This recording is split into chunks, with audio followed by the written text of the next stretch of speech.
Yan, gusto nyo hindi na magbi-bleed. Ito, sundan nyo ito mga idol. Ito diskarte natin para hindi na tayo mag-bleed. Kung accessible naman yung hose na ano nyo, preno. Yan. So kalasin nyo lang yung caliper. Tapos pati yung hose. Yan. Kung nahihirapan ka mag-bleed, sa mga ayaw na mag-bleed yan mga idol. So ito para sa inyo to. Angat lang natin to dito. Yan, angat natin.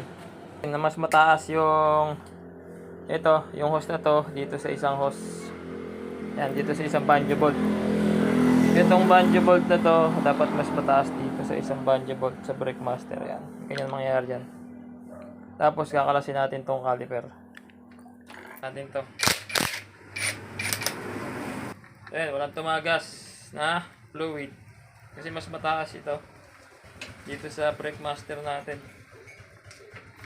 Tapos lang natin to dito sa side mirror. Kita natin dito. O, ayan. Ayan, ngayon, mga insan. Ito, pupunuin natin ng fluid. Kuha ka lang ng injection. Ayan. Ayan, kung may makukuha kang hose na maliit na ganito. Ayan, kuha ka lang dyan. Para ipapasok natin dito. Ayan o. Ipapasok natin sa caliper. Punuin lang natin ng brake fluid yung caliper natin mga idol. Ayan o. Pok natin dyan. Check.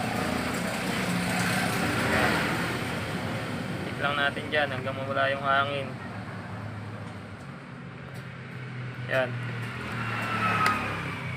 So ayan, pwede na yan. Konti lang naman ang laman nito mga idol. Ayan. Hello na. Ngayon mga idol,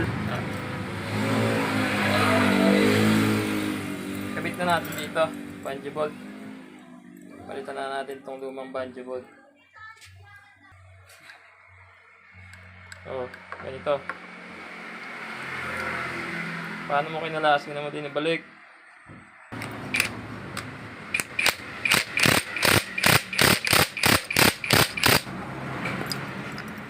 Right. Tanggalin na natin yung gapos nito. Yun.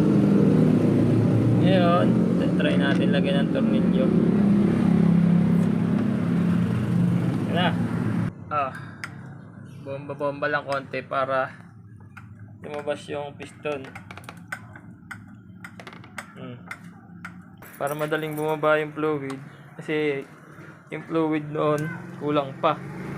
Kasi hindi pa nakalabas yung piston. Ngayon, buksan natin to. Saan natin bombahin. Yan. Nahigop. Nalabas yung hangin. Antayin lang natin tumigas yan. Nalabas na yung mga hangin-hangin.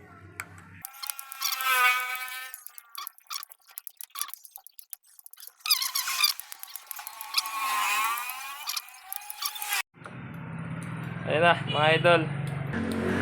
Siyempre na. Ayun lang, punuin nyo lang yung ano. Kung maglilipat lang kayo, okay lang. Kahit di mag-bleed. Pero kung ayaw talaga, i-bleed nyo na. Yun. Wala ka na magagawa, kundi i-bleed talaga. Alright. Yan lang.